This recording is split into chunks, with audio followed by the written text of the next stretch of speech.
right, everyone, I'm going to do this.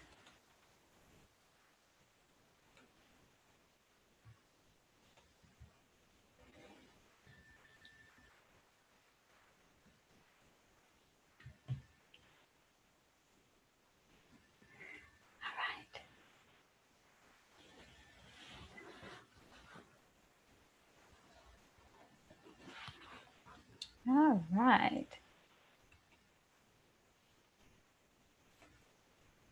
All right. Hello, everyone. Hello, hello, all who are joining. It is now 7 o'clock. I want to welcome you to MADCO's Hand in Hand Developing Community Dialogue Through Dance. My name is Felicia Beck. I am the interim director. Um, this 3-day event that we posted starting yesterday, it's going to go through tonight, and as well as be going on tomorrow, will entail really good conversations that need to be had about social injustice from an intellectual as well as a creative point of view. We also want to say, MADCO wants to say thank you to our collaborators, Alpha Kappa Alpha, Sorority Incorporated, Gamma Omega Chapter. This Gamma Omega is promoting this event through their Target 5 Arts Initiative, and this is a part of their 100 acts of service for this year. We are also celebrating our centennial year. Gamma Omega Chapter is led by Kimberly Beck, President, and Vice President Lanita Blackman.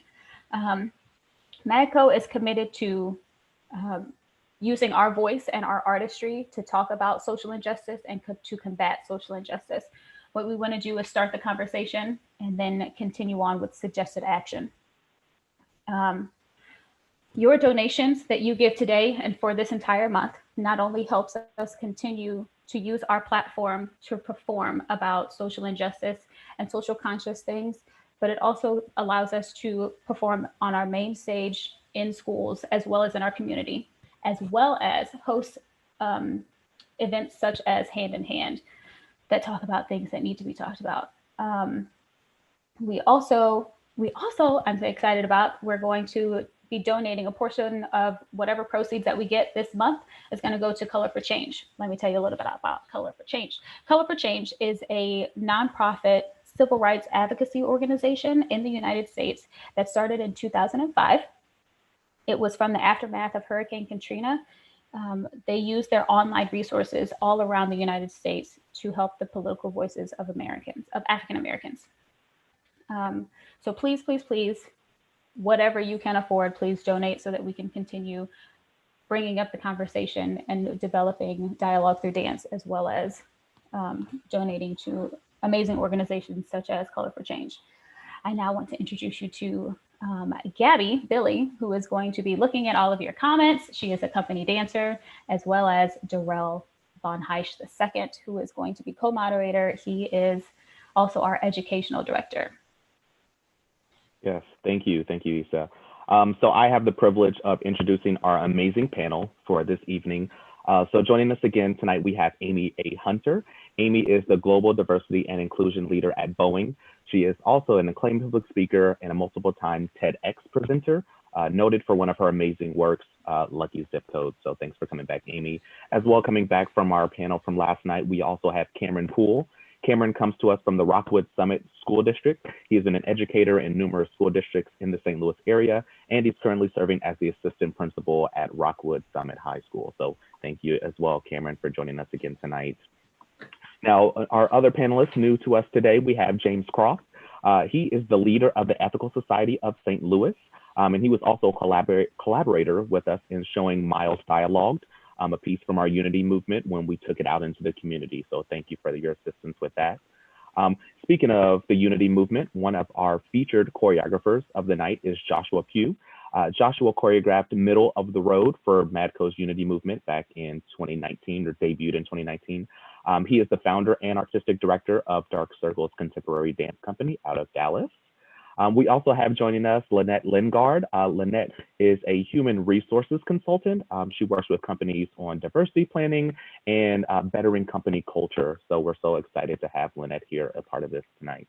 Also diversifying our panel tonight, we have Madison Alexander. This amazing student comes to us from Incarnate Word Academy, where she serves as the president of the Diversity Club there, as well as a dancer in the community.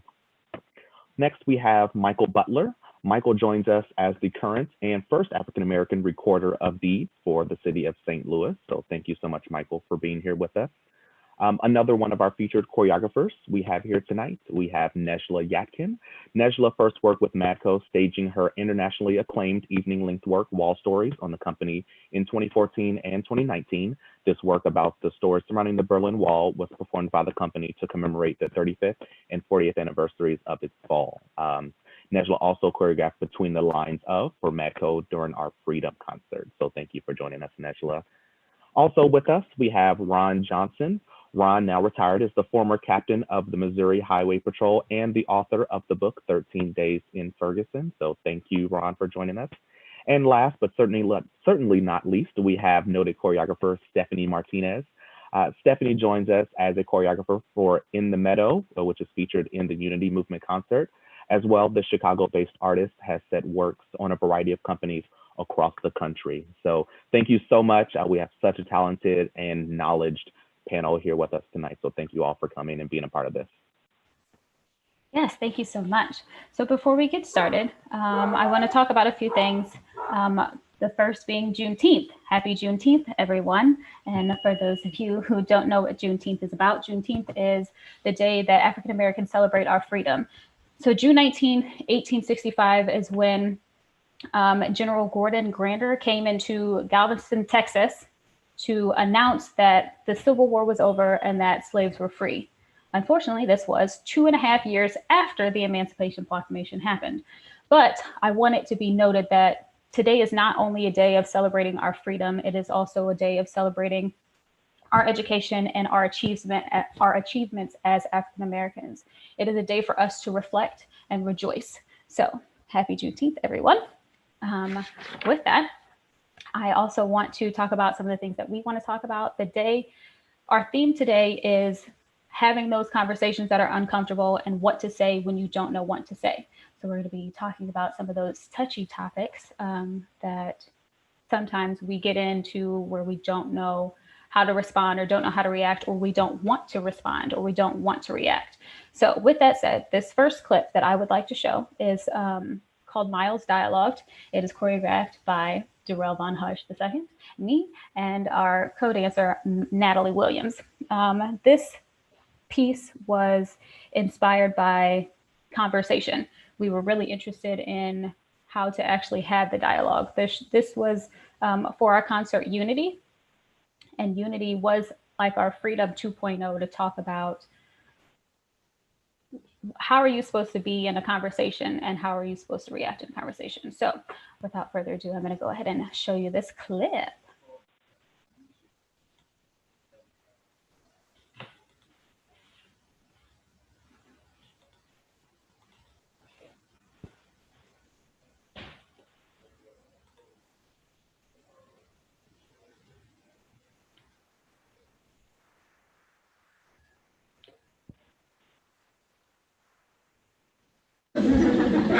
See a show of hands. How many of you have unfriended someone on Facebook because they said something offensive about politics or religion, childcare, food? And how many of you know at least one person that you avoid because you just don't want to talk to them? So this world that we live in, this world in which every conversation has the potential to devolve into an argument, where our politicians can't speak to one another, and where even the most trivial of issues have someone fighting both passionately for it and against it, it's not normal. Pew Research did a study of 10,000 American adults, and they found that at this moment we are more polarized, we are more divided than we ever have been in history. We're less likely to compromise, which means we're not listening to each other, and we make decisions about where to live, who to marry, and even who our friends are going to be based on what we already believe. A conversation requires a balance between talking and listening, and somewhere along the way we lost that balance. So I'd like to spend the next 10 minutes or so teaching you how to talk and how to listen. Many of you have already heard a lot of advice on this. Things like look the person in the eye, think of interesting things, topics to discuss in advance, nod and smile to show that you're paying attention, repeat back what you just heard or summarize it. So I want you to forget all of that. It is crap. There is no reason to learn how to show you're paying attention if you are in fact paying attention. Number one, don't multitask. And I don't mean just set down your cell phone or your tablet or your car keys or whatever's in your hand. I mean, be present. Be in that moment. Don't be thinking about your argument you have with your boss. Don't be thinking about what you're going to have for dinner. If you want to get out of the conversation, get out of the conversation. But don't be half in it and half out of it. Number two, don't pontificate. If you wanted to state your opinion without any opportunity for response or argument or pushback or growth, write a blog. You need to enter every conversation assuming that you have something to learn. Number three, use open-ended questions. If you put in a complicated question, you're going to get a simple answer out. If I ask you, were you terrified? You're going to respond to the most powerful word in that sentence, which is terrified, and the answer is, yes I was, or no I wasn't. Try asking them things like, what was that like? How did that feel? Because then they might have to stop for a moment and think about it, and you're going to get a much more interesting response. Number five, if you don't know, say that you don't know. Now, people on the radio, especially on NPR, are much more aware that they're going on the record. And so they're more careful about what they claim to be an expert in and what they claim to know for sure. Do that. Err on the side of caution. Talk should not be cheap. Number six, don't equate your experience with theirs. If they're talking about having lost a family member, don't start talking about the time that you lost a family member. It's not the same. It is never the same. All experiences are individual. And more importantly, it is not about you. You don't need to take that moment to prove how amazing you are or how much you've suffered. Number seven, try not to repeat yourself. It's condescending and it's really boring. And we tend to do it a lot, especially in work conversations or in conversations with our kids. We have a point to make, so we just keep rephrasing it over and over. Don't do that. One more rule, and number 10, and it's this one, be brief. Be interested in other people. You know, I grew up with a very famous grandfather, and there was kind of a ritual in my home. People would come over to talk to my grandparents, and after they would leave, my mother would come over to us and she'd say, do you know who that was? She was the runner-up to Miss America. He was the mayor of Sacramento. She won a Pulitzer Prize. He's a Russian ballet dancer. And I kind of grew up assuming everyone has some hidden amazing thing about them. And honestly, I think it's what makes me a better host. I keep my mouth shut as often as I possibly can. I keep my mind open, and I'm always prepared to be amazed, and I'm never disappointed. You do the same thing. Go out, talk to people, listen to people, and most importantly, be prepared to be amazed.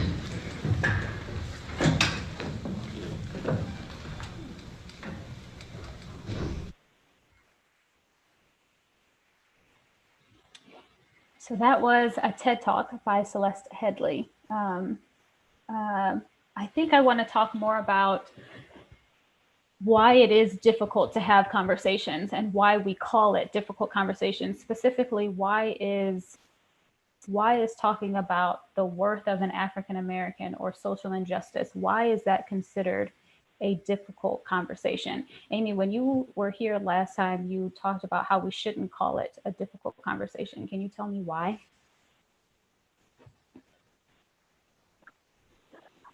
So I actually have reframed this for the people that I talk to, because uncomfortable or difficult often is how we lead in the conversations, and nobody wants to do that.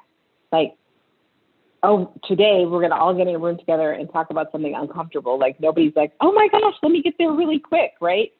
So I have reframed it to brilliant conversations, because one of the ways that people feel isolated or alone is not having enough information about this topic in particular. But one of the things that we can affirm is that we are born brilliant. and that this conversation makes us smarter and smarter when we can do it together. And so people always want to have brilliant conversations. And so the goal is to have people wanting to have the conversations, wanting to learn and listen, and wanting to contribute in a real way around systemic change. Yes, thank you.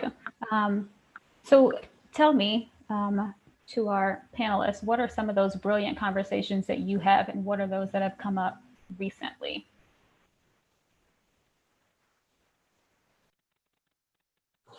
I guess don't everybody speak at once. I have conversations with Cameron Poole every now and then about education. I mean, I think it's very important to have conversations with folks who are experts in their field, and then listen. It's when you want to have a brilliant conversation, you usually take what you. It's almost like an ESPN model. Like there's a lot of people hear ESPN one day or CNN or MSNBC, and then hour later they're spewing what they heard what they heard the person on CNN say, and it's almost like they're the expert. So I think brilliant conversations usually start with brilliant people that know what they're talking about, and then you end up passing that information on to other groups as you move throughout the day.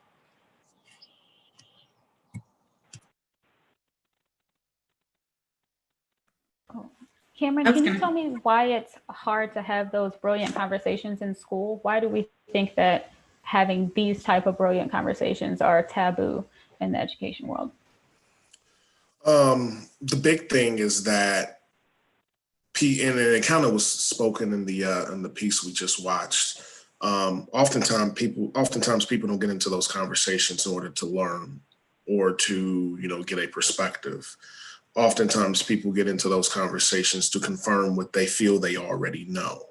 So the foundation of it is all, begins with them either wanting to confirm their beliefs or, put someone else on the defense for their beliefs. And I think that's always the foundation. If you're coming into the conversation not willing to learn, then that's not what's going to happen, and it's going to turn into a debate. One thing, that I think a lot of us can say, especially in defense of, who we are as a people, is that people are seeming to, or at least, a good number of people are seeming to be more open to have those brilliant conversations, rather than, make this make sense to me, defend this toward how I feel. People are asking, okay, I want to learn. What is your experience? What can I hear? What can I learn in order to be a better person? So, it all starts at the foundation, and oftentimes in schools, which are always a divisive place, historically, in terms of how people feel, it kind of turns into a battleground for people trying to confirm their beliefs towards other people. So, schools always kind of, had that stigma in regard to, okay, this person's parent said this versus this parent. So now, it's going to turn into a debate. Lynette, it looks like you wanted to say something. Did you want to add to that? I'm talking on mute. I was going to say, one of the things I talk to leaders about is leading with their heart. And if they were talking to their grandparent, or they were talking to their child, and they were having this conversation, would you express yourself in this exact same way? And what I found is that they start thinking about it differently. No, I wouldn't say that. I would temper my approach this way. I would have this kind of conversation. I would think about what I'm going to say. I'm going to think about my words. And I found that people tend to think differently. They tend to think in a more loving way. They tend to think about, is this person going to respond in the best way? Am I doing this in a caring manner? So I think as we look at all of the situations and we're talking to people and we're trying to figure out their preconceived notions about issues, how do we open our hearts and have a conversation differently? I think that approach just brings about a different tone in the conversation, and people are a little bit more willing to be open and honest because they don't feel like they're going to be judged. Thank you. So to Stephanie, Joshua, and Nejla, how do you as a choreographer open up to having these conversations as an artist, and how do you feel about starting these conversations using your voice through dance?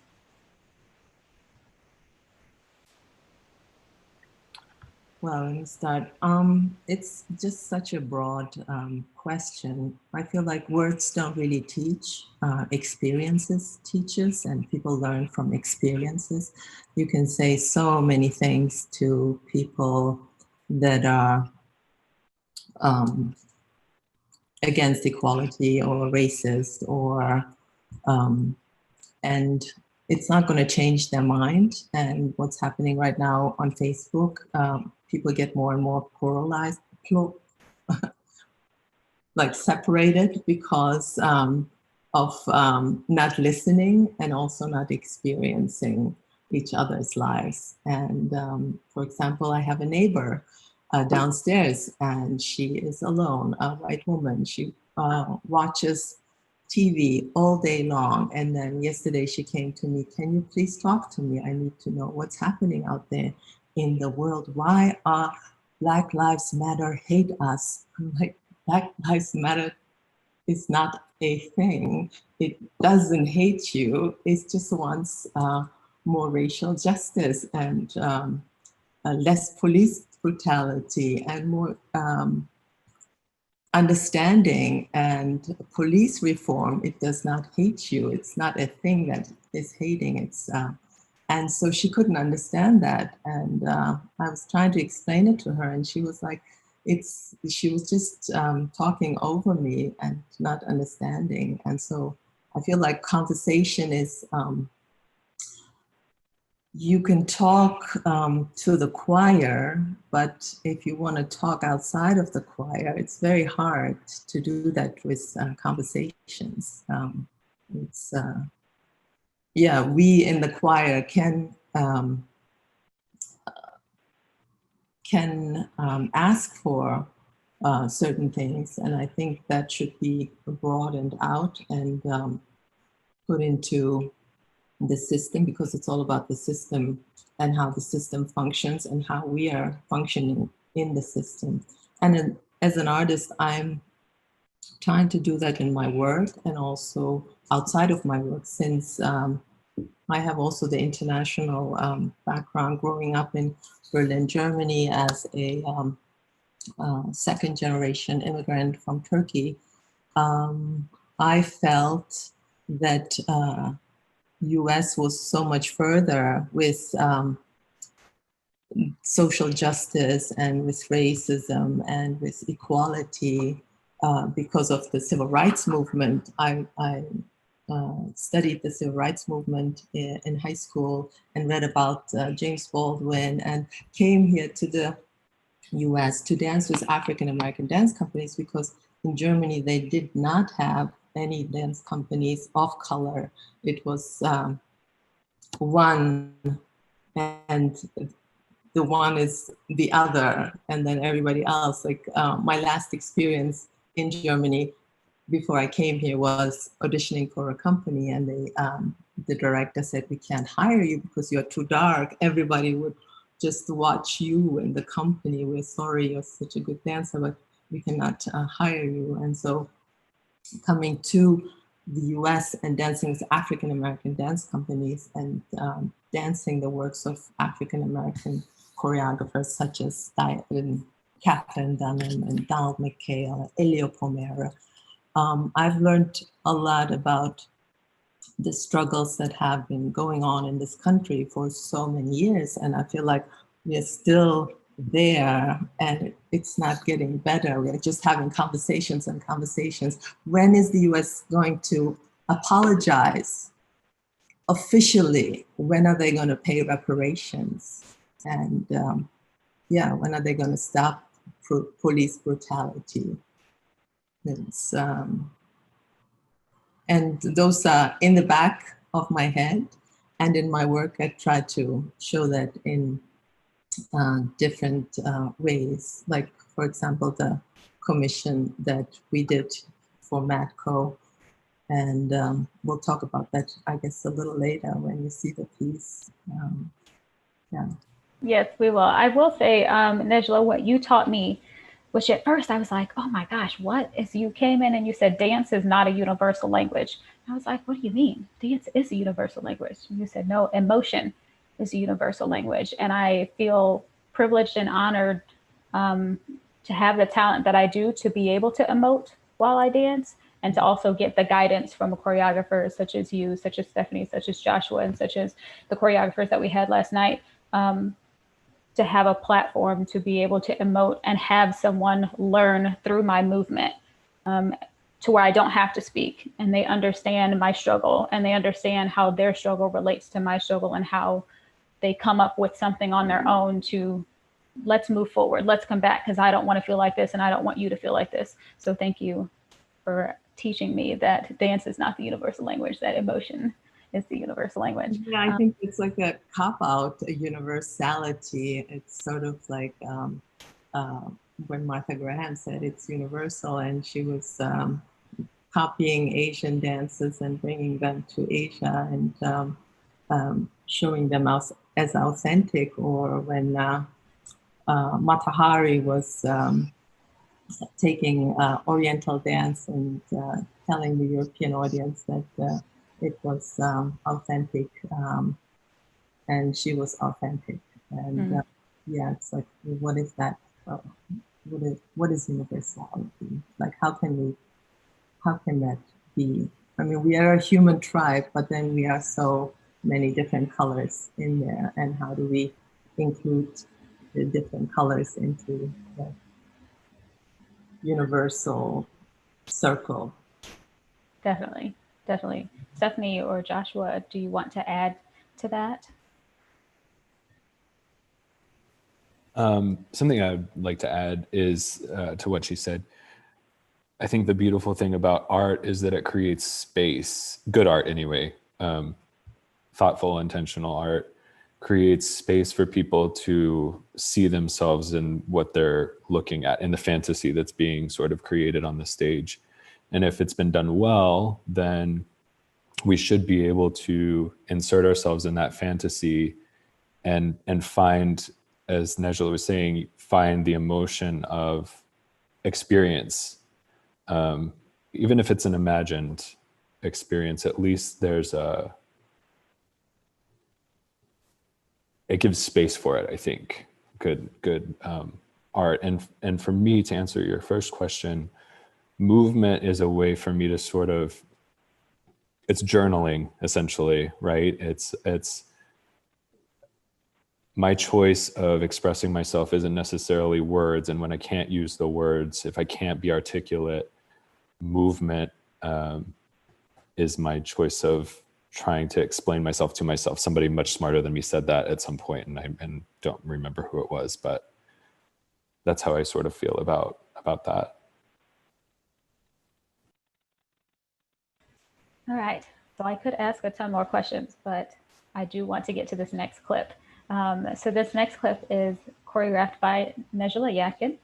It is Between the Lines of. Nejla, do you want to tell us a little bit about it, or do you want us to just show it and then see the reactions? I think just show it. Wonderful. So this is just one section. This is just one excerpt of this piece.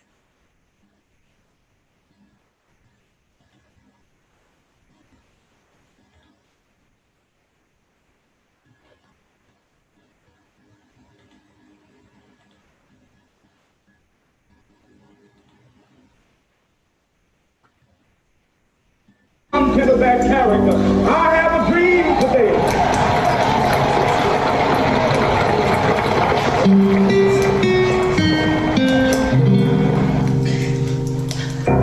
No, I don't worry. I tell you, I'm a man who believed that I died 20 years ago, and I live like a man who's dead already.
particular that just immediately came to mind was an image of looking at a lynching.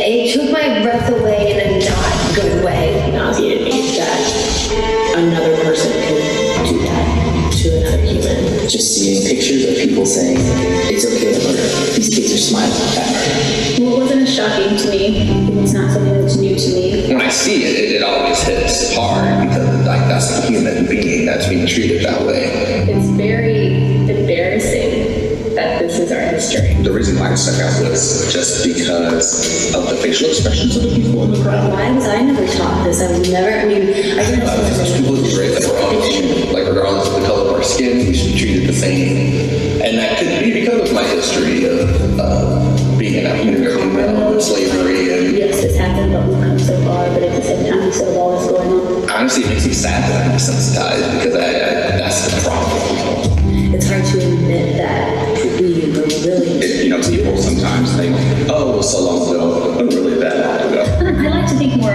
positive rather than like, oh, this was so down and so negative, and let's just dwell on this hurt and have that pain propel me from my grandfather having to hide underneath some onions so that he couldn't be killed because he was black and he was with a white woman. And to come from that to where we are now, we are a very blended, mixed the family. fact that there are still things that we have not done, it's because we're still not seen as equal. People can't see something as not. It doesn't matter what color you are, racism. Even in a family that is so accepting of everyone, it makes you... My wish is that we can just all see the positive in it, like we can all believe this. It's just a sense of respect. That's a good thing. That's you're special. As a black man, I feel that my actions are judged immediately off of respect. We have the measures for all 7 billion people to live fun and functional lives with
So, Ms. Nejla, tell us a little bit about what inspired you for this piece.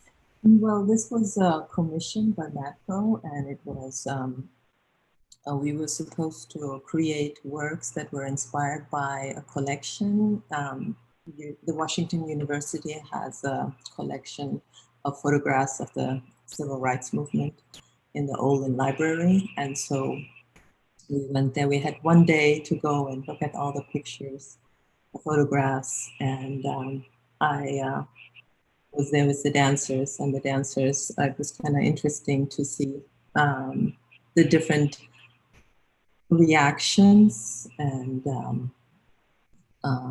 emotions that came up when the dancers watched and looked and went through the photographs. And so this is the second section, and it's has 3 sections, the piece.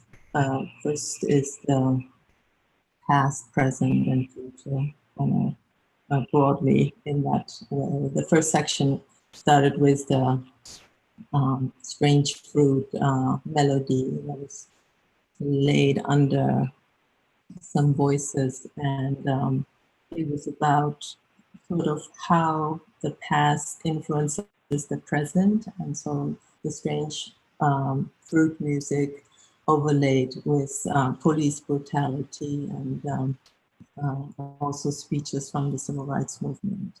So that was the first section. And then the second section was about sort of the present and what people felt or thought about just seeing and hearing about the civil rights movement and basically and seeing the photographs. And the biggest reaction was to the photographs of lynching, and it was also interesting to me to hear from some of the white dancers that they did not learn about this in school, and so I was very surprised about that. I learned about it in Germany, and so I was very surprised that they didn't know about it here in the US. And so yeah, so that section is just about the reaction, and I interviewed the dancers about the dancers' reactions, and maybe the dancers can also say something about it, how they felt. Darrell, why don't you go ahead and say something about this section? Yeah, for sure. It's so crazy doing this event because we're watching these pieces, and I've been fortunate to have been a part of the company for a while now. So I've been a part of a lot of these pieces, and to watch some of these back now, even though, so the Freedom Concert was developed in response with Michael Brown in mind, but so much of it is still so applicable today, which is so unfortunate. So, you know, the section that we got to see kind of opens up with me climbing the silk and eventually just dangling on the silk. And I mentioned this a little bit at yesterday's panel, how difficult this concert was, because to put myself in this situation, you know, to allow myself to be this vulnerable, this image of a Black man dangling, you know, it was difficult because I don't want, as a dancer, I would never want someone to think I'm just trying to commodify an experience. But then as a Black man, how do I reconcile that with myself, right? So that was definitely an interesting challenge for me as a dancer and just as a human in general. And then later you hear us speaking. And as Nashville mentioned, we were responding to some of the images that we saw at the Olin Library. And it was, you know, thinking about it in terms of communication, what was so nice about this experience and developing what we were saying and how that was overlapped amongst one another, it's definitely, it was definitely telling as to just how we relate to one another when we would have these conversations as a company, right? Because these pieces were works that you have to sit and decompress. You can't just go in and just, you know, constantly dance without really allowing the gravity of the movement take hold and talking about that, which I was very grateful for, having the opportunity to actually speak about that and kind of talk in the room. And in talking in the room, you know, again, as Nashville mentioned, so much of the ignorance and it was, you know, it was, they honestly just didn't know, like talking about Emmett Till and you know, why that was so important, and lynchings and so many of these different things and how they have created the situations that we are in today. It's just, it's, I don't know, it was so interesting to see back then, and even now when I was looking back at it, the gestures, after I come down the silk, there's the gestures of us doing that heavy breathing, and obviously with the context of right now, I immediately go to the I can't breathe. And again, this was not the context in which the work was created, but just how applicable that still is and to what we are seeing in our country begs the question, where is that lack of communication, right? Where is that breakdown? Why aren't we seeing the follow through of, right? You know, we like to say we're having these talks, we're having these conversations. You know, we did it back in Freedom, we did it for the Unity movement, and we like to think we're doing our part as a dance company. But as a country, as a nation, as a people, where's the follow through with that? Where are the next steps? And I definitely think that's where we're lacking, is those next steps, that action that we talk a lot about. We have to see the proof in the pudding. And I just see some nasty pudding right now, you know. Definitely. I will say, I have to agree that I was more than shocked when we went to the Olin Library, and I also looked around to see everyone else's reaction to these pictures of lynchings, and I didn't understand why people were so shocked, because these were images that I'm used to. These are images that I have seen on a regular basis.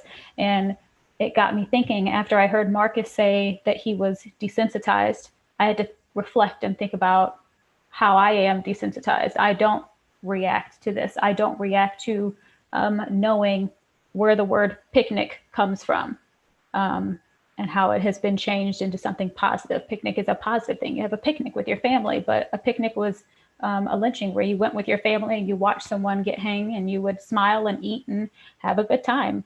But I knew that, but expressing that to my fellow dancers who had no idea, I was like, well, why? Where did I learn this from?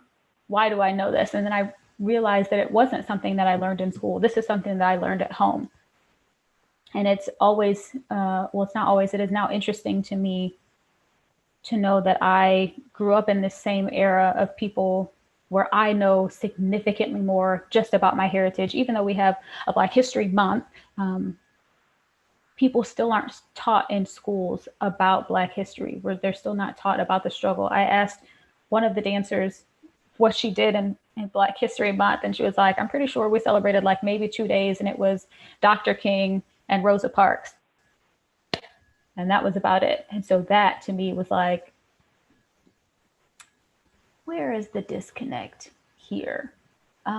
So those of you who have kids on the panel, tell me about your experiences with your kids and how you teach your kids about Black history. And then, yeah.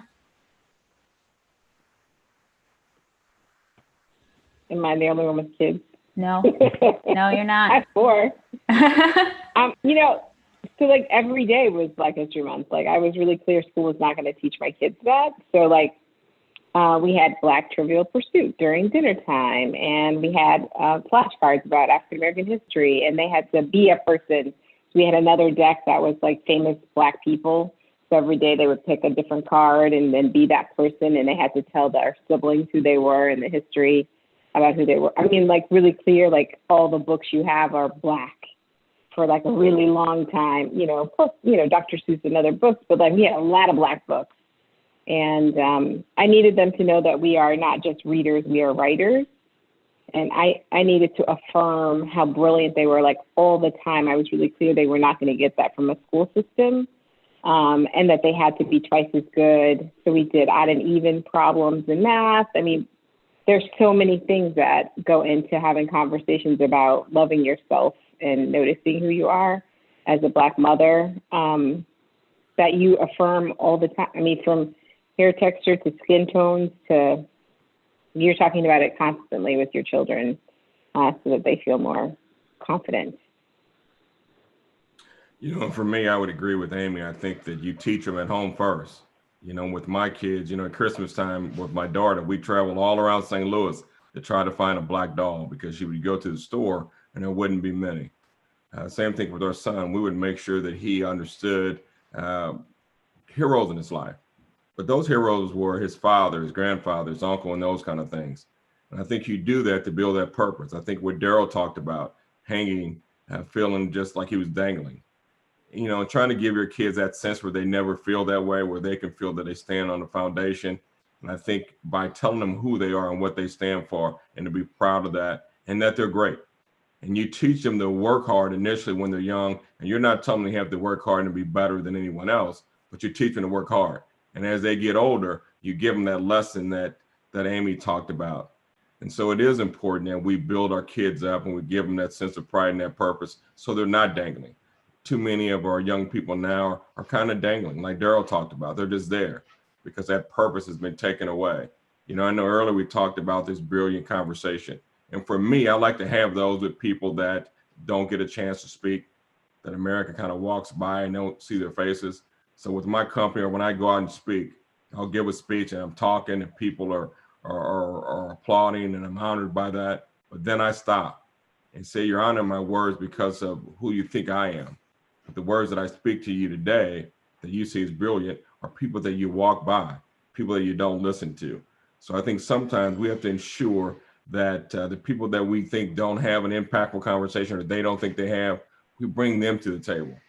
I always talk about bringing to the table. And I talked to a group in North Carolina the other day of some current gang members. And I said, you know, we have to get you to see at the table. And their response to me was, we're creating our own table. We want to invite people to come to our table and listen to our message. And that was impactful.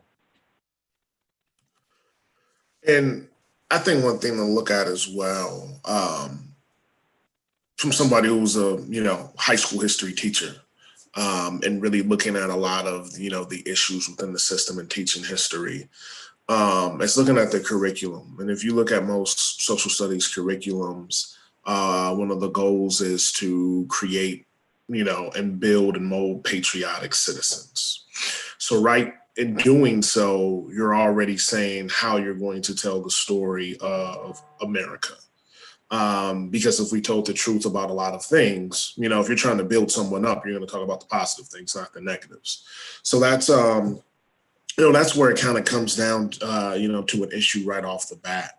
And I think, my son's, 2 years old. So, we're slowly having conversations. We're not at that point yet. But, the main thing with history is that you want people to ask the right questions and kind of think, with a certain type of mindset. So if we look at something such as, Black Wall Street, people will ask, well, why did that happen? And I used to do this a lot when I was teaching, is to try to provide context of why something happened. So it happened because, post-slavery and those generations that came first generations after slavery, you could argue that Blacks were probably at one of the most talented points because you had Blacks with all the necessary skills in order to run businesses. They were craftsmen, they were blacksmiths. Plus you look at the number of HBCUs, which grew exponentially post-slavery. So now you have the education component as well. And the first step in, America post-slavery was just to segregate Blacks in the South.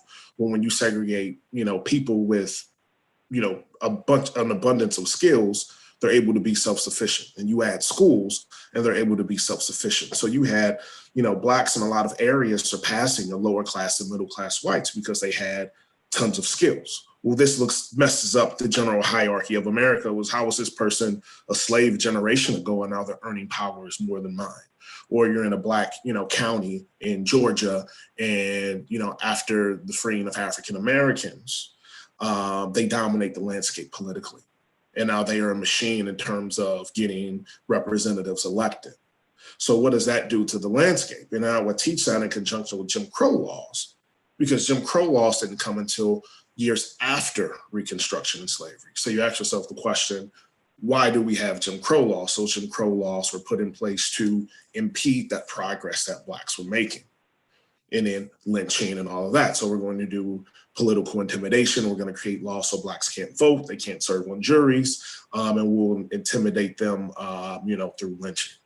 So it's all about, why did something happen? And I think, oftentimes we tell the negative narrative of Blacks and we talk about what they overcame, but at some point, Blacks had to prove a point to where they were a threat in, advancing in society past their counterparts and what was done, to impede that progress. So talking about the greatness and then talking about why there was an issue with that greatness when it came about.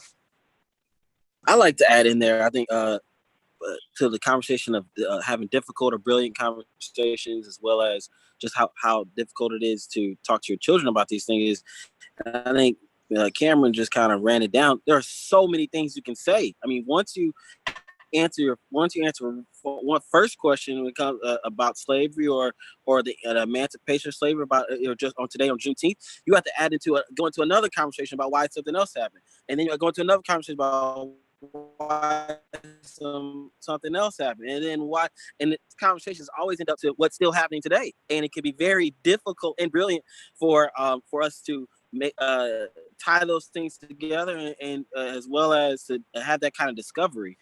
But what's also just very hurtful is that in other minority cultures in America, you can really point to a few huge events of discrimination. You can but with African Americans, it's very difficult to point to a few or less than 10 large events. Like, there are hundreds of massacres and large events that were never even that are only told between families, that are only that the story is only passed down through the children who lost their father, and then there are hundreds more that will never be told because they're just that suppressed and that sacred or just that traumatizing that folks just don't are asked not to talk about them anymore. So I think part of today's celebration and as well as just having those conversations with your children is that they can take forever, but they should, and we should continue you can spend years trying to teach your kids our history, and yet you're still scratching the surface. Definitely. Madison, I want to ask you, as someone that's still in the educational system, how is it, I feel like your generation is so outspoken, and the ways in which they acquire information, they acquire knowledge is so different, even from myself and from some of the other panelists. Tell me a little bit about how you acquire information, whether it be about, social justice or how do you come across finding information, and how do you try to process what's right, what's not? That's a very good question. I feel like I sound like every other teenager when I say this, but I learn a lot from social media. Especially these past few weeks, I've learned a lot more than I have in my entire life. There are some things that I didn't know, some things that were kind of covered up in school that we only learned, we only touched on the basics and then went straight to world history or something instead of just Black history specifically. Even during our Black History months, again, we go to the Harriet Tubmans, the Martin Luther King, Malcolm X, and then we somehow run out of time. So I kind of have to fend for myself when it comes to what I want to know and finding that information out by myself. My parents and we watch documentaries all the time.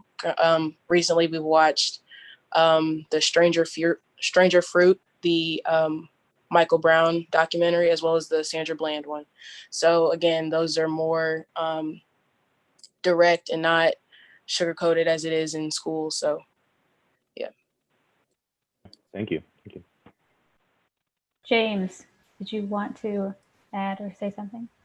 Yeah, I've been learning so much from all of you, and I've been thinking about why are these conversations so difficult to have from my perspective as someone who leads a community which is predominantly, though not entirely, white people, and which has been engaged in many of these conversations over the past 6 years.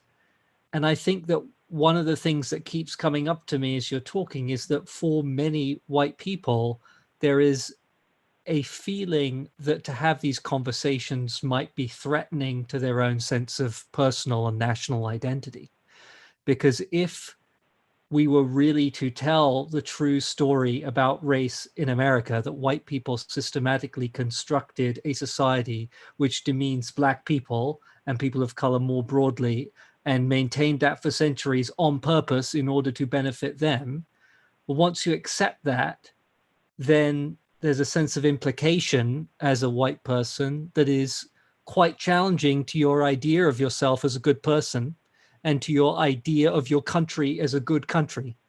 And I think that I've seen this as an outsider, as a not American who's lived here for quite some time, but that when the story of race is told at all in the United States, it's like a redemptive story. Like there was slavery, and then a white person decided to have a war, and now there's no slavery. Yay, America. You know, and there was racism, and then there was civil rights movement, and now there's not anymore. We overcome that too. Aren't we so great? And I think there's a great resistance instinctively among many white people to reframing that story so that it's not redemptive at all. It implicates us in what has been purposefully done to people of color over centuries. Wow, thank you for that.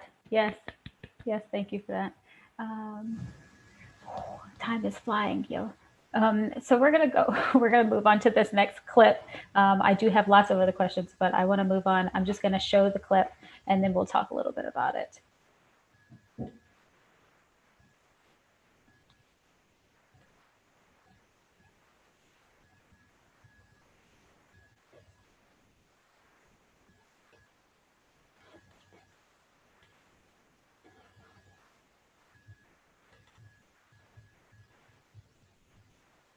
You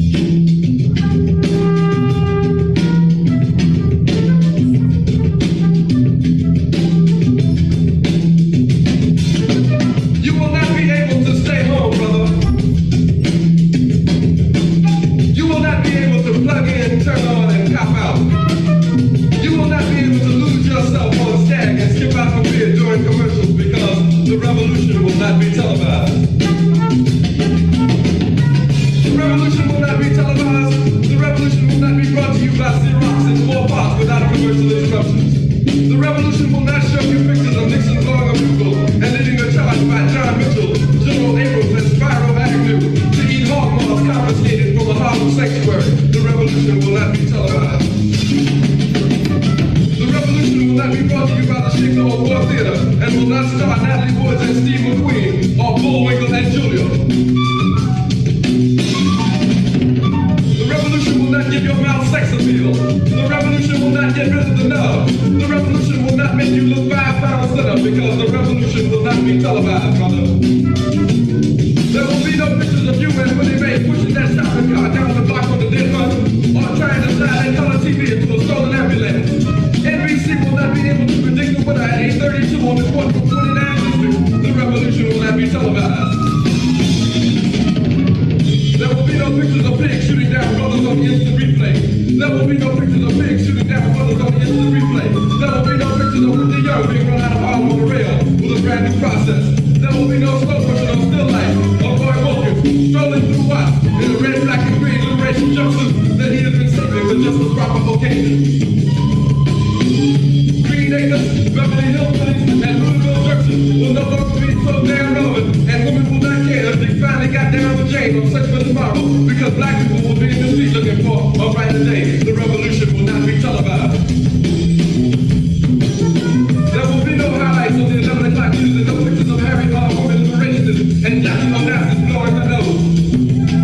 The theme song will not be written by Jim Webb or Francis Scott Key, nor sung by Glenn Campbell, Tom Jones, Johnny Cash, Engelbert Humperdinck, or the Rare Earth. The revolution will not be televised. The revolution will not be right back after a message about a white tornado, white lightning, or white people. You will not have to worry about a dove in your bedroom, the tiger in your tank, or the giant in your toilet bowl. The revolution will not go better with goats. The revolution will not write terms that may cause bad breath. The revolution will put you in the driver's seat. The revolution will not be televised, will not be televised, will not be televised, will not be televised. The revolution will be no reversals. The revolution will be live.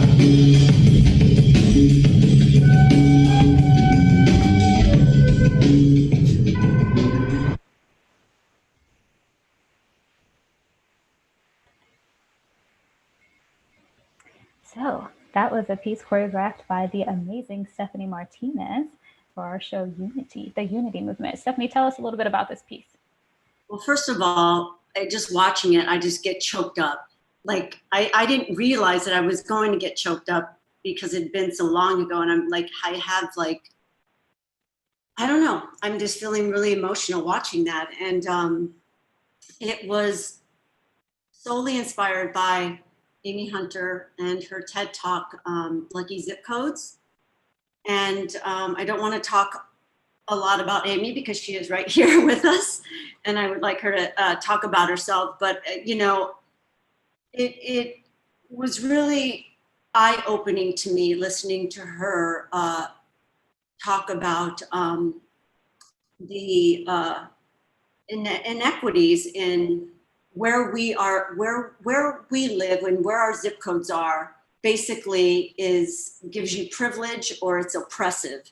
And I think most importantly, I thought about like how society is designed to keep people of color from being lucky a lot of the times. And so that was really my motivation, especially for the first section. Then it gets a little bit more urban and we have some B-boys coming in and out of sections. I wanted to integrate them because I thought it was important that, you know, people are represented that are actually living in our cities and not just, you know, the company, but really as a collective in St. Louis.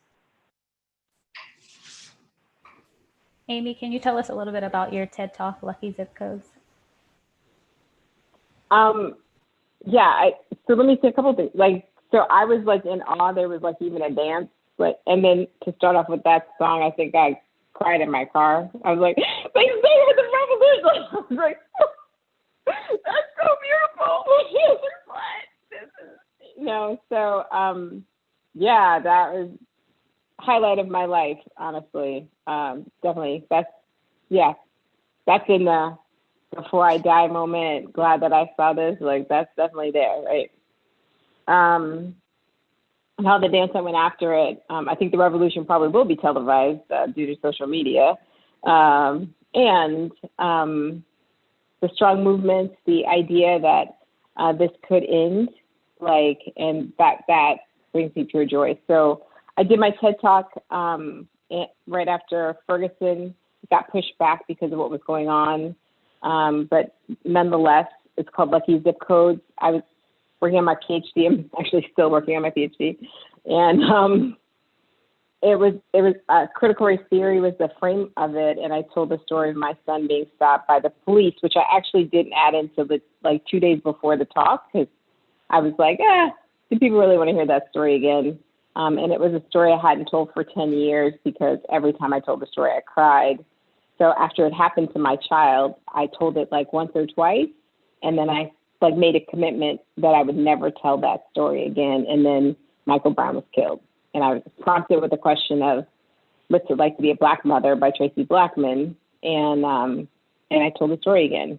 And then I told it over and over and over again, because what was clear was that although that's so part of my lived experience, like I knew giving birth to twin sons that like one day we would have the talk with them, I didn't realize that it wasn't known by everyone. And I didn't realize that it didn't matter how successful we were, how educated we were, where we moved to, regardless of where I ever moved throughout the world, like this was still going to be a thing, especially in this country. But, you know, I've traveled abroad now and even abroad.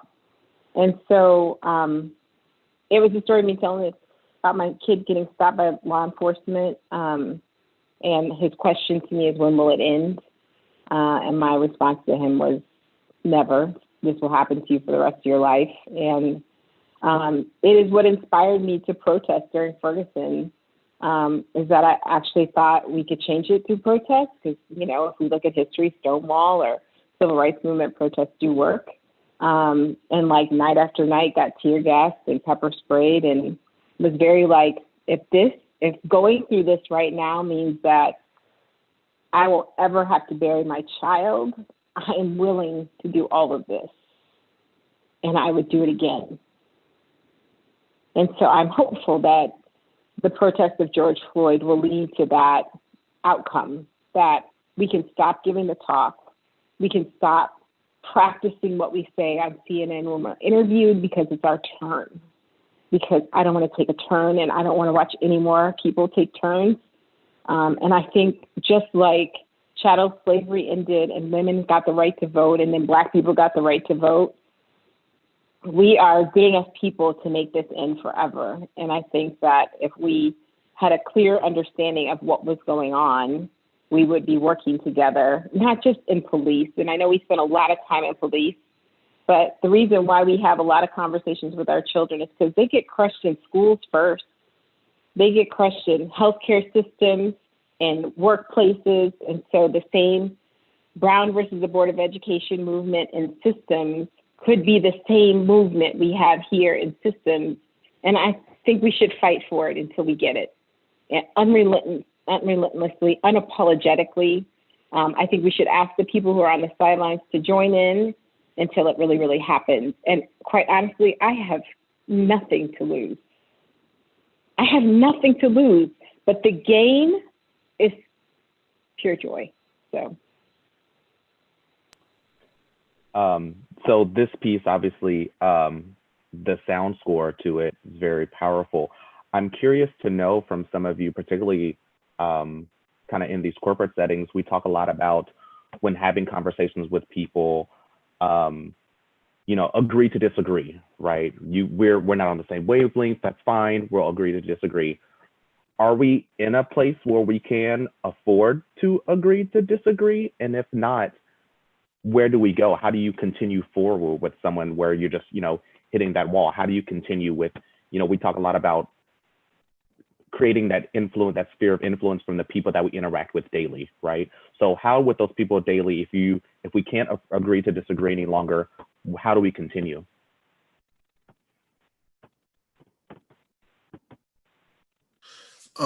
One thing I tell people is, essentially if we're looking at, racism and trying to get people to understand that, essentially the conflict of racism and understanding racism it's not with us. And what I mean by that is, you don't ask a person that's being bullied to explain to the bully how they've been bullied for the last few weeks. Essentially, it's up to either another bully or a bully to have some type of epiphany to say what I'm doing is wrong. And I think, we're put in these places to where we feel we have to explain our oppression, to people. But, I think it gets to a point to where, and it's talking to, and we can call them field agents, those white people that are there who understand and want to know. They're pretty much going to be our biggest advocates in talking to other whites who just don't seem to get it, to understand that. And I think the more and more we have these conversations with people who actually want to listen, they have more of the ability to talk to, those others who are still somewhat skeptical to try to get their ear.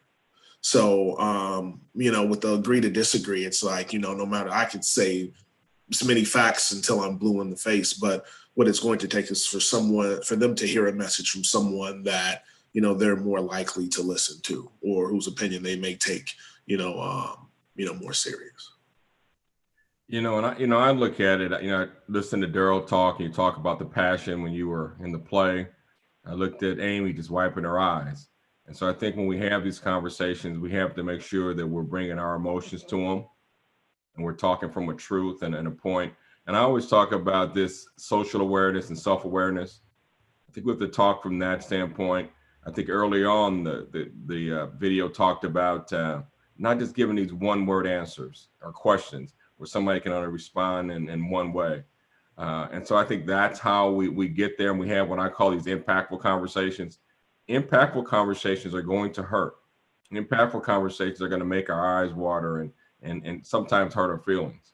I think those are the conversations we have to continue to have. But I do believe this place that we are in America is a black and white conversation, and that we have to have. And so I would agree with the superintendent that we shouldn't have to say, hey, this is, we're here as this big victim. You know what we've been victimized. But we have this shared conversation where we become the teacher.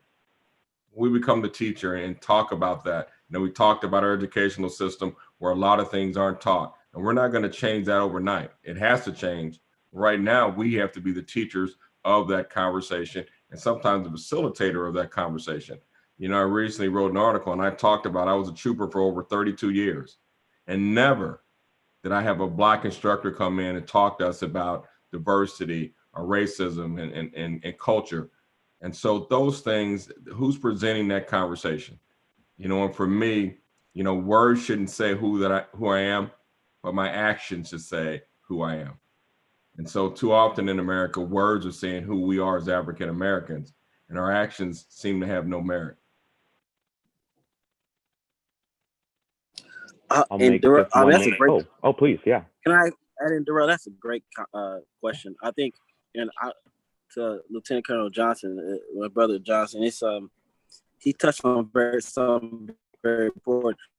When you get to agree to disagree, it's almost, you want to end in a place of comfort. And a lot of the conversations that folks have, or racism is not comfortable, and talking about is not and solving is not going to be comfortable. And there are a lot of times where you can't end in a place of comfort. And I think part of the American experience is comfortable. An American dream is being comfortable. And part of our, as Cameron was saying, part of our, we feel something of our responsibility as African Americans. I spent a lot of my years as a young person trying to make white people feel comfortable in talking in race talks, and trying to, you know, we still go through this where folks don't want to be judged when no one's judging. We're just and it's uncomfortable at the end of the day.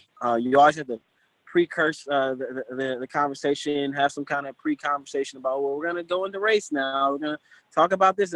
It's an agree to disagree situation leaves you in a sense of comfort that doesn't lead you to change. And most change in this country happens when people, and specifically the majority, are uncomfortable and they feel like they have to drive to do something different to be comfortable again.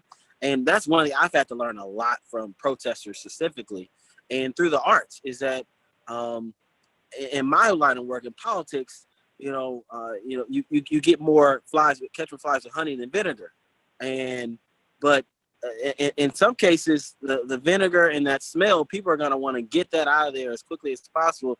But they're gonna nest in the honey quite a bit.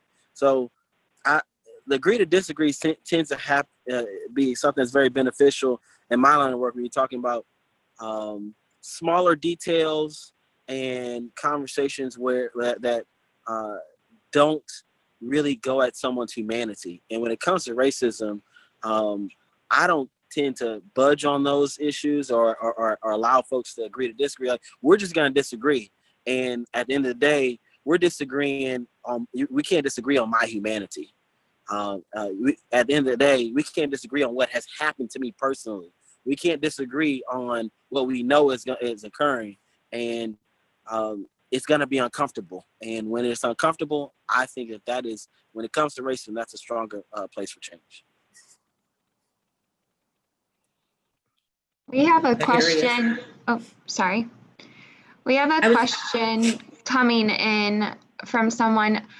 How do you temper your response with someone whose beliefs are the antithesis of your existence?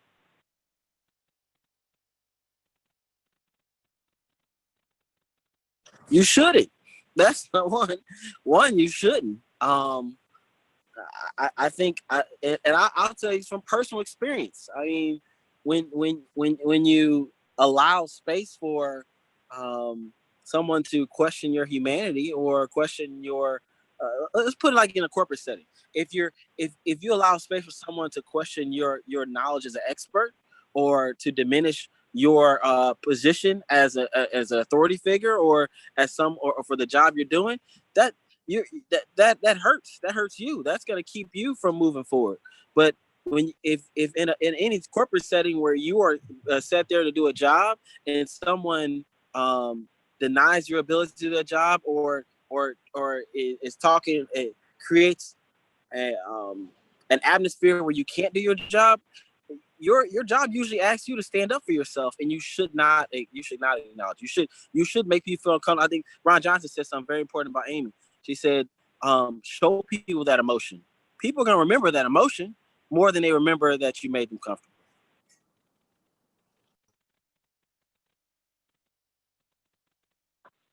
I mean, so I do diversity work for a living, so people say horrible things all the time, unknowingly, you know. I think at some point you have to like understand that they got scripted in a particular way, and that script, that they're just repeating a script that they heard from somebody else. And that might be the script that they just said that is also really hurtful.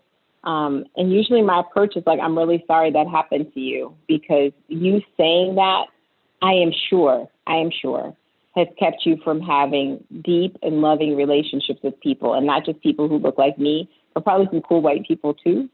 And that it is an opportunity to have a conversation about, we all get scripted in different ways, especially around anti-Blackness. We all are breathing in that smog. It's why our parents are working so hard to undo the things that we were going to hear. But it wasn't that we didn't hear it. We still heard it.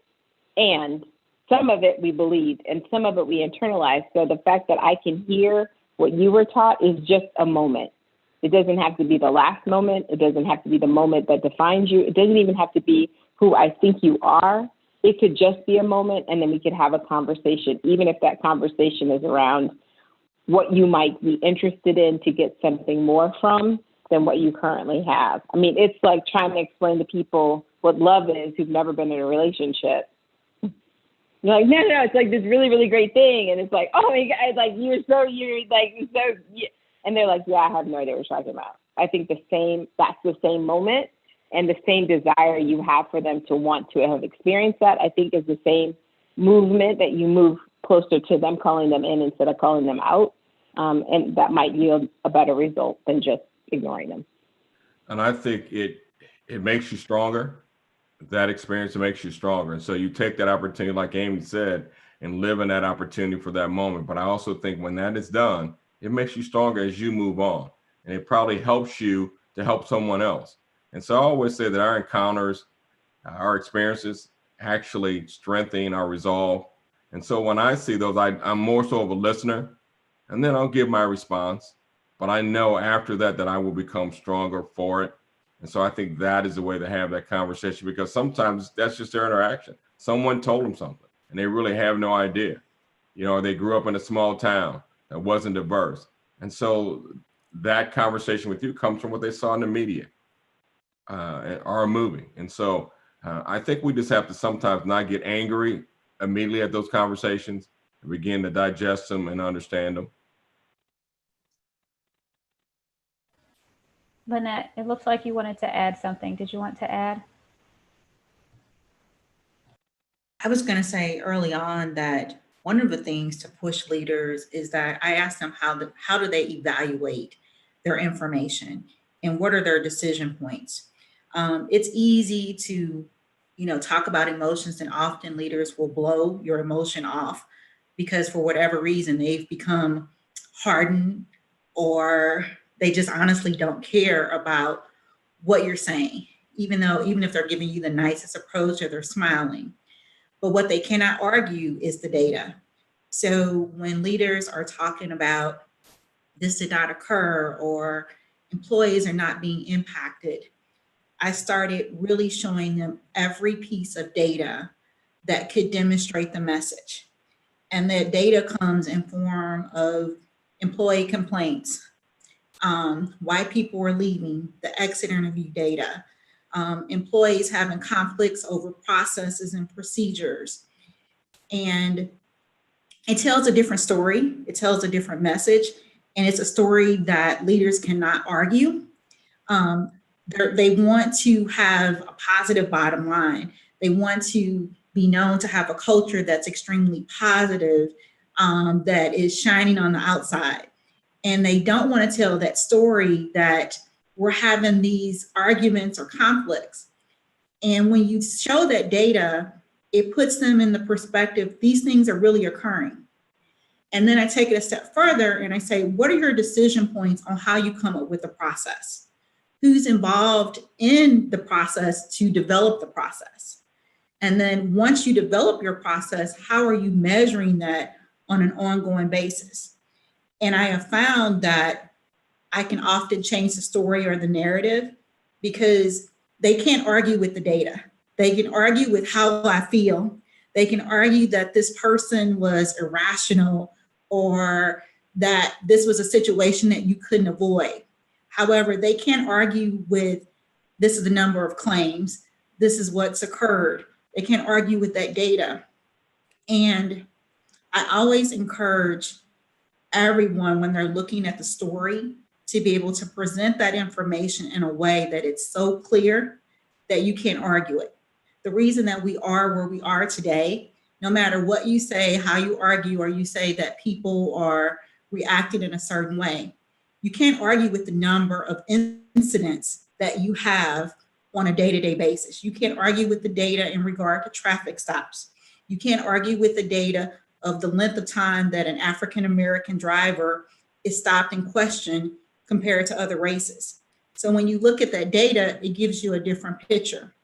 And so I'm hoping that we will continue to look at that data, and that data will change the dialogue about how we move forward. Thank you. Madison, you recently did a speech and you called out some people. Can you tell me a little bit about the speech that you had in Incarnate Word and why you called those people out? Yes. So recently I gave a speech to my school, Incarnate Word Academy, basically addressing the racial injustices and microaggressions in our school.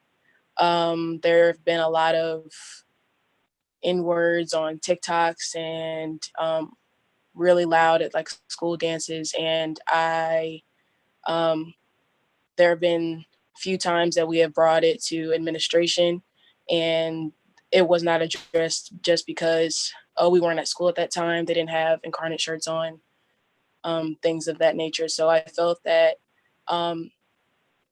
like just dismissing those certain instances, like kind of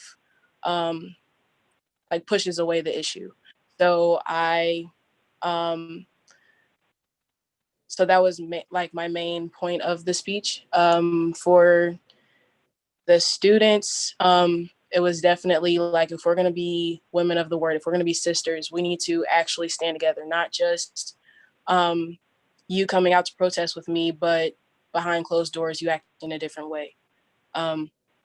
With faculty, again, addressing those.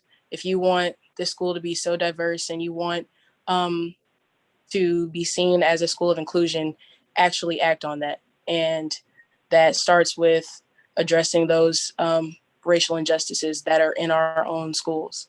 I also mentioned the alumni, and recently they've brought to our attention their experiences at Incarnate, which is great, but it's like, we could have known that sooner. So it's like, where were all of these before I even attended Incarnate? So I called them out, kind of pushing them forward to be more inclusive and be more interactive with the student body and faculty, so that these instances just don't happen on a day-to-day basis. So yeah, it was an amazing speech, everyone. But this reminds me of how, of anyone who's in a victim situation who doesn't speak up, usually doesn't speak up because they feel like they're wrong, or a victim prior to them has not spoken up. So they're like, well, if they didn't speak up, then I can't speak up, because either nothing's going to happen or I'm wrong. And I want to address that. I want us to talk about a little bit about why silence is compliance and how negative that can be. James, you want to chime in there? Can you repeat the question? I don't think I understood it fully. So the question, let's talk about how silence is compliance and how we need to speak up now. So a small question then that you want me to chime in on. Yeah, just a small one. I remember when I first came across this concept, it was at a vigil that was being held outside the St. Louis Cathedral Basilica. And it was a bunch of vigil keepers, protesters, if you want to call them that. They were holding signs and candles on Christmas Eve, just before midnight mass.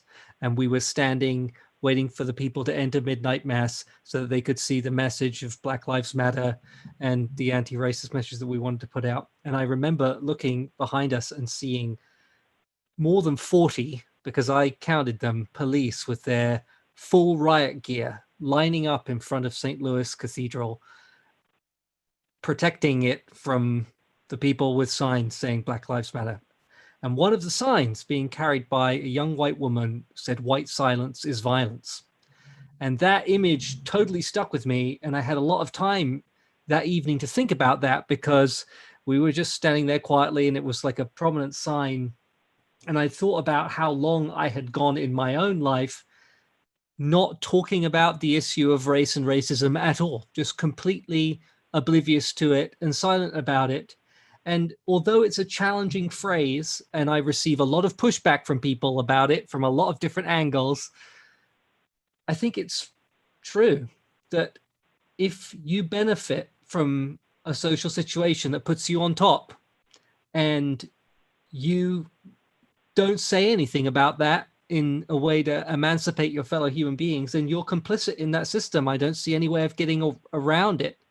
And I hope that what we're beginning to see now is more and more people being unwilling to be complicit. Now, I have to say I'm worried, because I'm just going to be totally honest with you. I think that many white people implicitly understand that there's something for us to lose in this, that a situation of equity doesn't always mean everyone is suddenly on the same level and white people lose nothing. Like, it is actually going to mean a reorganization of society in which somehow, we're going to have to give up some of the unearned benefits that we currently have. And I think that there'll be obviously, there is a lot of resistance to this. This is some of the reasons why there is a lot of resistance to this. People understand that there's something that has to be given up. But I think too, when I was thinking as people were speaking earlier, that the work that was done in the St. Louis region 6 years ago now laid the groundwork for what is happening now. I mean, none of this would be happening if what the protesters did 6 years ago after Mike Brown was murdered hadn't done what they did. So, I mean, I have some hope, but yeah, that was a rather rambling set of thoughts about that. My apologies. Well, something, James, that's interesting that you mentioned when you talk about that being complicit.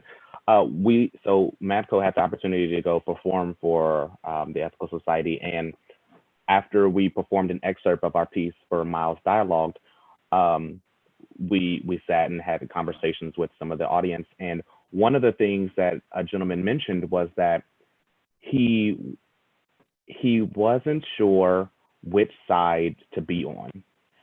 In this particular section, there were, I guess, moments of aggression, moments of comfort, but the dancers moved in and out. Some were in this group and then they would move into another group, and there was that constant flow of what group are you a part of. And it was a white gentleman, and he said, he was like, yeah, I just don't know. I didn't know who to root for. I didn't know who to be a part of. And I think that really speaks to this idea, kind of like you're talking about, is that I think in wanting to support, we talked a little bit yesterday about how so many more corporations now are speaking out for Black Lives Matter and being more vocal. But at the base level, yes, they support, and yes, they are here for it now, right? But just like you're saying, they're still in the back of the mind, well, hold on, if I support too much, then that means I'm going to lose something, right? And so I think it's exactly that. It's just like, yeah, I want to say something, or yeah, I can support on this surface level, but underneath, what does that really mean, and what does that mean for them in the long run? I think our voices have so much power. And so sometimes when I go do presentations, I'll put up a little PowerPoint. And doing Ferguson, some people said some flattering things that I was honored about my character. And so I'll put some of those things up on this PowerPoint. But the last word that I put up is coward. And people wonder, why would I put up the word coward and talking about myself? Because I talk about, sure, there was times when nobody was watching, when the world wasn't watching, when someone didn't ask me to come and speak. And I could have done something different. And so coward may be a harsh word to use, but I put up there to remind me is that Your voice has to be the same voice that you would use when someone wants to hear it and when no one's watching. And a lot of times when no one's watching, we're having those one-on-one moments. Those are the most impactful times that our voice has this strength to talk about and not be silent and create change. And so it is powerful. It's powerful for each and every one of us. I think when we start going back to our kids and what Amy talked about, we want our kids to have that voice when no one's watching, that courage. And that was the thing why I was so amazed at Madison's speech. She had this voice that made you listen. And what she was saying, I believed in hearing her by the time she was done, that's the voice she has when no one's watching. I think that is a key to our success.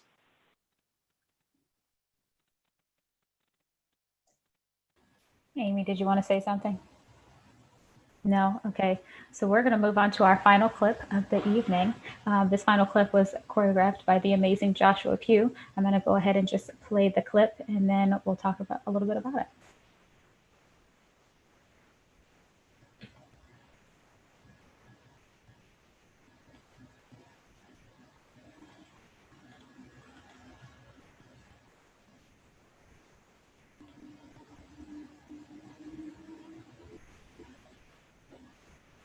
I'm with you, for you, in anything you do or say. Yours, Lifetime, Tina.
I want to first start by saying, Joshua, thank you so much for choreographing this piece.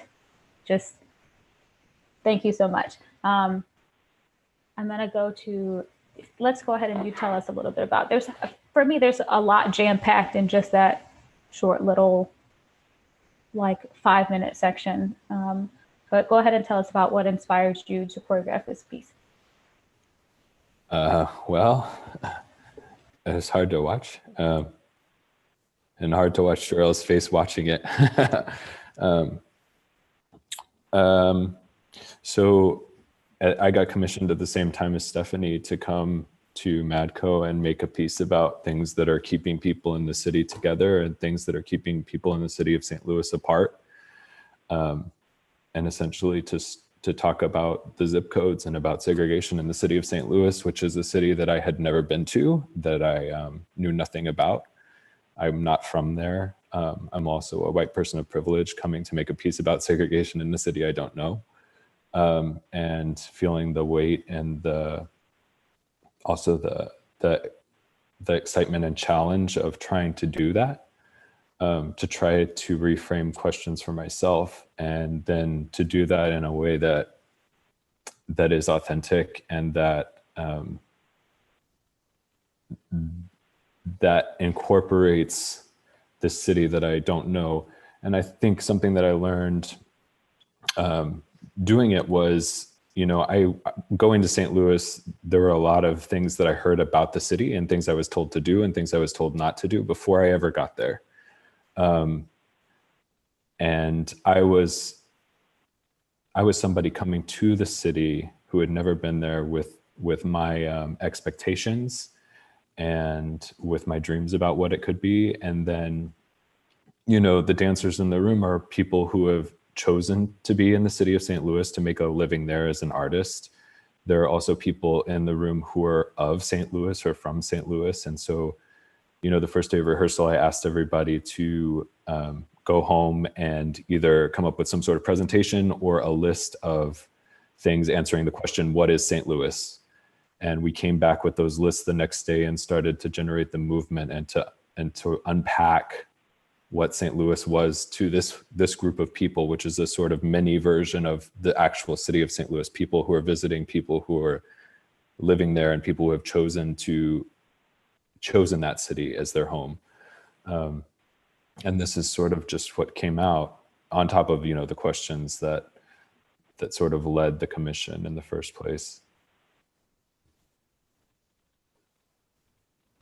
I want to pose the question to everyone else in the panel. What were some of the things that stuck out to you? Because I feel like sometimes dance can be hard to watch or uncomfortable to watch because something triggers a reaction from yourself. Tell me about something that you felt and why you felt that and what moment was that?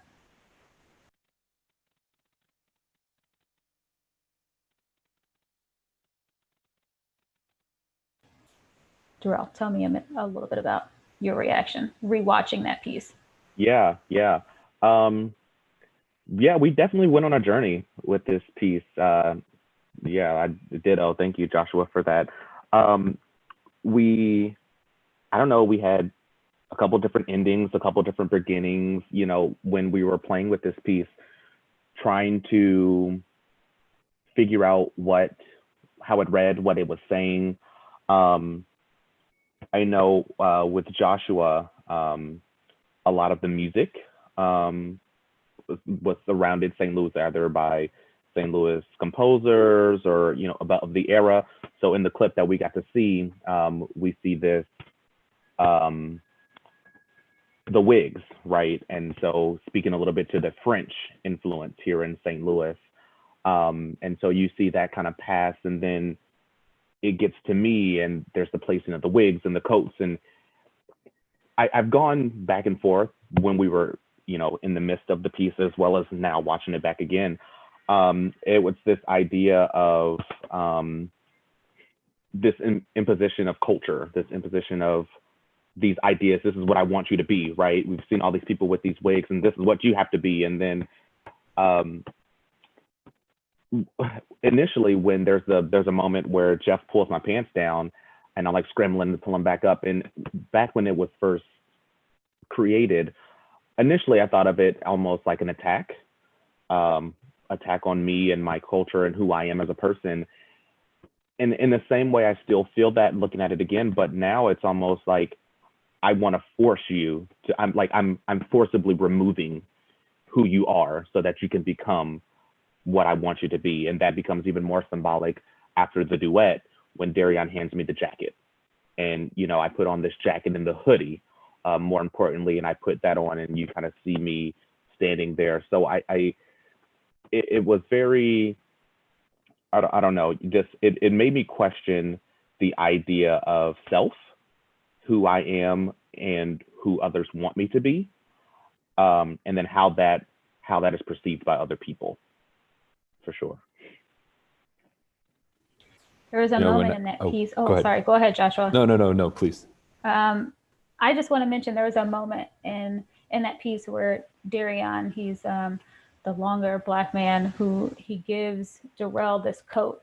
And Darian, when we had our chat, and it wasn't until we had our chat with the audience that he said that was me reminding him of his Blackness and giving him his Blackness. And so in that, like, I had never felt or like putting on the coat, putting on this hood and reminding yourself that this is who I am, or is this who I am? And is this how I'm perceived? Or is this what I'm supposed to be? And that question that has to like keep going in your mind because of this, well, I wanted to talk about later, the societal contract of like, who am I supposed to be? Am I supposed to be what you want me to be, to portray? Because this is a part of that social contract that I signed in order to be a part of the society and to be loved and looked at as successful. I need to put on this image, or is it this other image? What part of me are you giving? And that was just a very powerful, impactful thing that I wanted to talk about. Joshua, go ahead and. Well, I was just gonna sort of say, when I was on my way to St. Louis, I love to read and I love bookstores, but there's one in the airport in Dallas. And so on the front table, there was a copy of Friday Black by Nana Kwame Adjei-Brené. And I picked it up. I don't know why I picked it up. And the first story in that book is about this massacre where a white man basically takes a chainsaw and saws off the heads of 5 Black children. And there's another young Black man in the story that is trying to navigate his response to the trial of this white man who says he was trying to protect his white children. And essentially the author, when I went back later and listened to him talk about it, he was talking about how Trayvon Martin's the trial for George Zimmerman sort of inspired him to write this piece. And at the very beginning of the story, the young man says, you know, I have this scale of 1 to 10, and I turn my Blackness either up to 10 or down to 1, depending on who I'm talking to. And, you know, when I answer the phone, you know, if I think it's going to be a job opportunity, I turn my Blackness scale down to 1.5. And if, you know, and so coming into the creation process and thinking about that story that stuck with me so deeply about turning the volume up and down on who you are, and about the idea of putting on clothes, costumes, and putting on, playing dress up, that was really sort of strong in my mind, because I think we all do that. I think Amy talked about it a little bit ago, the idea that you have to, I'm sort of, my brain is, there's so many things happening in my brain right now, but just this idea of having to code switch based on, you know, what your situation is, and then telling yourself the story. I think this is what I was trying to get to about what Amy said earlier about telling yourself this history, this story of who you are and where you come from, and the repetition of hearing those things, whether they're true or not true, they become part of you know, they become part of your identity, whether they're stereotypes or not, they're part of the identity. And so I think one of the conversations we had with the dancers was about those stereotypes and, you know, trying to say to the other white gentleman who was in the piece, who was very uncomfortable doing this dance, for him to say, you know, I don't really feel comfortable answering, you know, like, what is Blackness or what is Black manhood? How do we, you know, how do I as a white man say something about what that is without being offensive? And if we can't acknowledge those stereotypes that exist, that reality is, we can't move past it. We can't get rid of it. We can't repurpose it. We can't repossess it. We can't get rid of any of that stuff. So all of that is sort of wrapped up in that section that we were just looking at. And the other thing I should say, because Ron Johnson is on the call, is that I happened to, the first day of my rehearsal, pick up his book at, I think it was at Left Bank Books. There was like a book club card and his book was sitting there, and I picked it up and I read it while we were creating this piece. And so thank you for sharing your story. And it really was important to what happened, and truly this creating this work and having this commission and being on the panel with Amy a year ago and being in the studio with Darrell and Belicia and Gabby and sharing a house with Stephanie, where every night after the show we would go home and talk about what we heard in the audience and talk about watching our brand new pieces that is already sort of like, you know, it really shifted things. And when I came back to Dallas, you know, I was commissioned to make a piece with light up seesaws in the Arts District. And I was like, what am I doing? And I was walking through the Arts District and I noticed that there was a new statue down there. And it's a baseball statue and it's in front of the Arts High School. And I asked the executive director of the Arts District, what is this baseball statue doing in front of, you know, this Arts High School? And she was like, oh, that's Ernie Banks. He's the most famous alumni probably from Booker T. Washington. And by the way, this whole Arts District sits on top of what used to be Freedmanstown.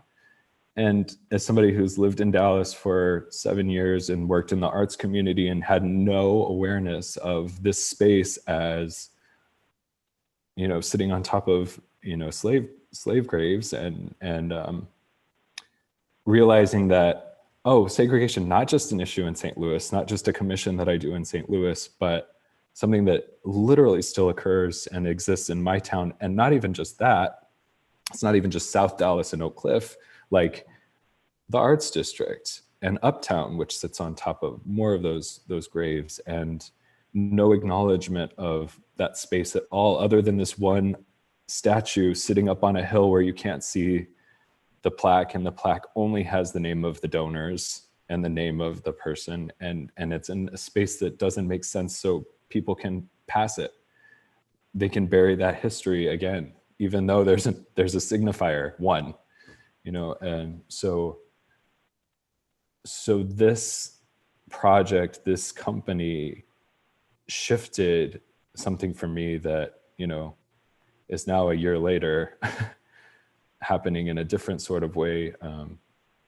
Anyway, I'm rambling and I should let it go, but I wanted to say thank you for that, and also to Mr. Johnson and to Amy for everything that you've shared with me for the last year and a half. I was just going to mention, you talked a little bit about that duet, Joshua, and something that was, what was interesting, you know, as artists, every night we try to make a performance new. We try to keep it fresh for not only ourselves, but for the audience. And something that was so cool, or a challenge, I'll say I imposed on myself, was that each night it became, what does this duet mean, right? So sometimes it felt more aggressive, where the dancer, you know, was much more aggressive with me and maybe trying to force his influence on me. And then in other times, in other moments, it became, okay, now he's trying to help me. He's trying to help me rediscover who I am. He's trying to be an ally. And what does that mean? And what does that mean for the movement? because of course we're not changing movement, we're not changing timing or anything like that. But how does that touch?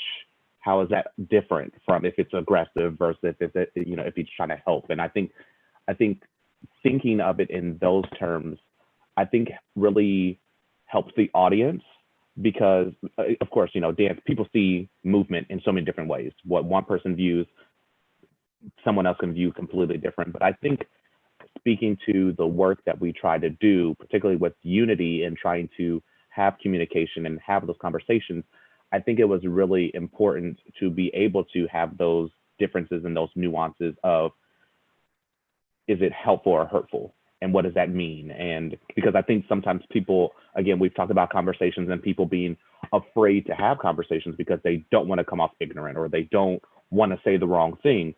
But then what that does, that prevents people from having conversations at all, right? So I think just that willingness to be open and to be, to say the wrong thing sometimes, but the willingness to learn, okay, this is what you probably meant, or this is how it probably should be better articulated to not offend X, Y, Z. And I think that willingness, that openness, when we talk about complicity, like, I think that is what is needed to break through that. And for people to be like, okay, this is what I have to do in order, but I have to take that step.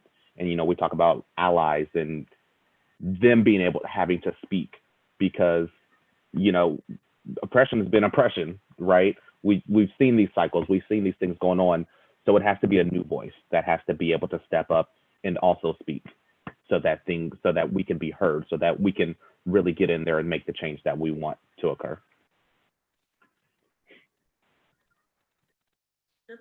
Wow. Thank you. Oh, go ahead. The very first thing that I thought, unfortunately, is a question that always comes up in St. Louis, and that's, what high school did you attend? Which is really judging the person, because if they went to one high school, then you think of them one way. If they went to a different high school, you may think negatively of them. And I thought about, really the question, what high school did you want to attend? Because it seems like everyone is putting on a mask of what they desire to be versus what they really want. And I mean, just so many thoughts, so many movies start coming to mind, and so many negatives. And I was hoping that when I looked at it, I was going to think positively, but all of these negative energies started coming out.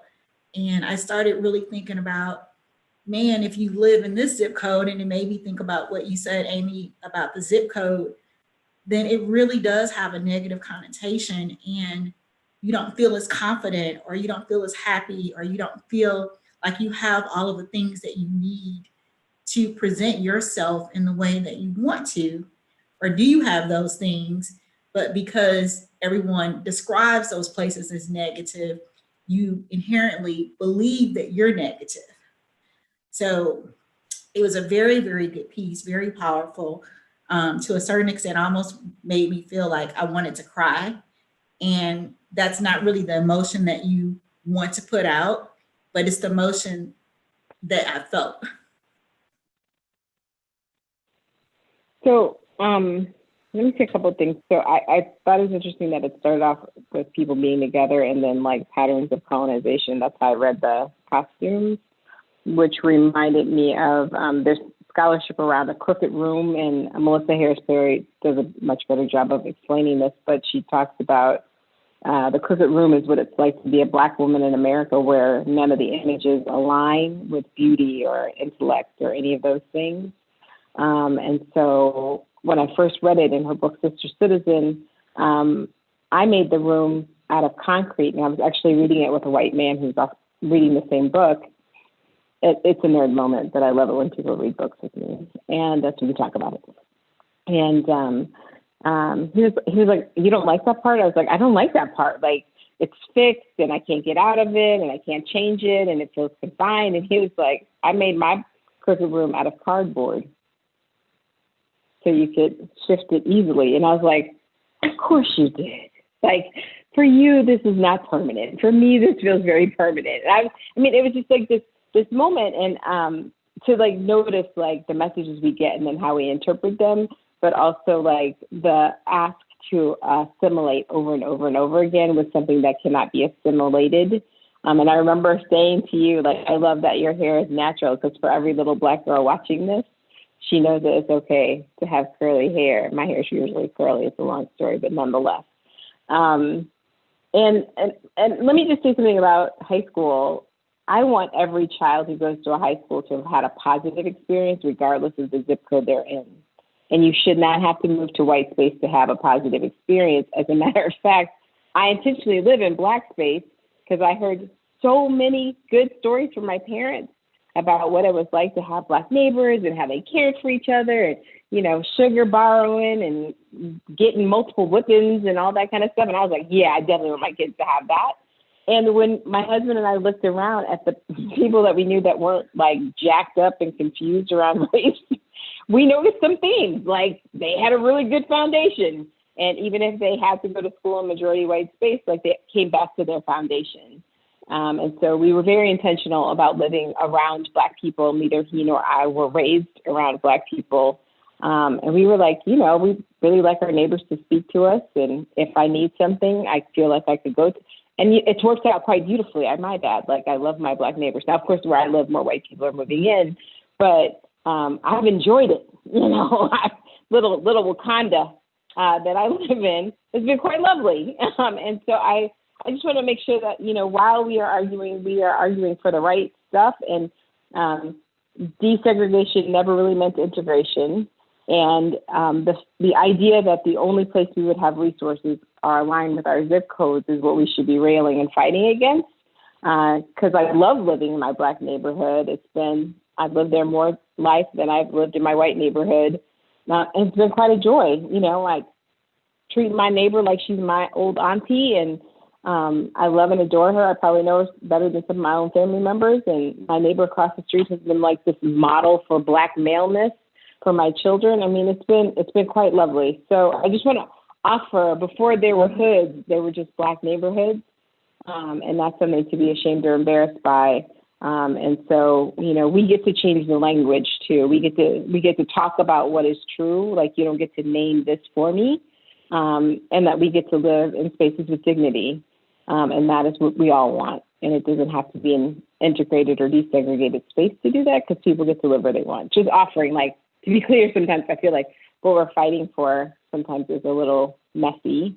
I would just also offer, James, you made a comment earlier about giving up stuff. And I hear that a lot. And as somebody who identifies as heterosexual, marriage equality happened, I lost nothing.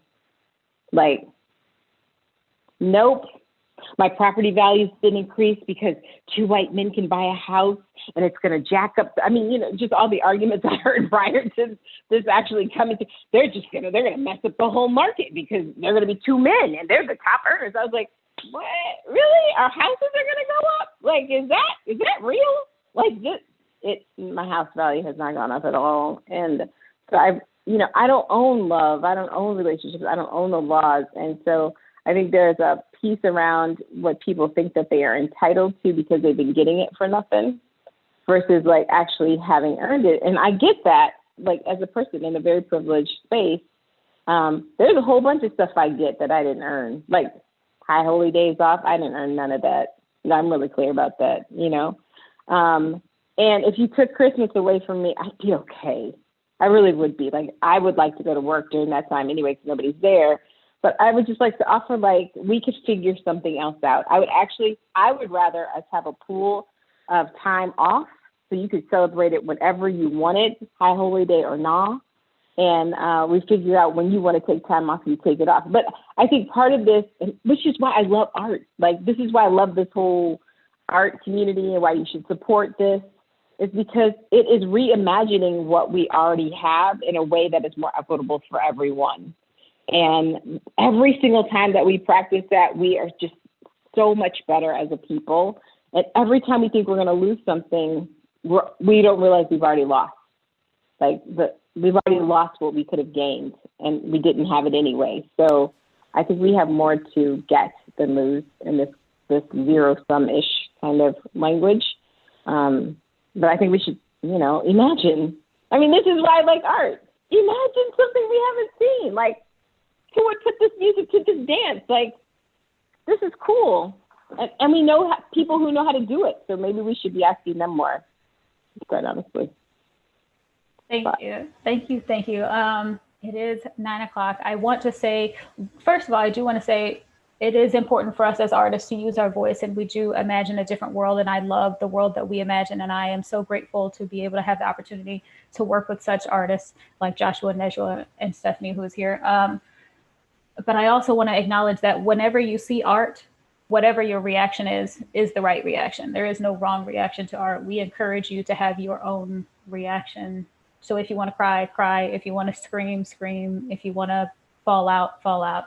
Whatever your reaction is the right reaction. But I also want to encourage our younger generation, like Madison, for you all to use your voice however it is, whether it's through art, whether it's through speech, whether it's through sculpting, whatever it is, please use your voice.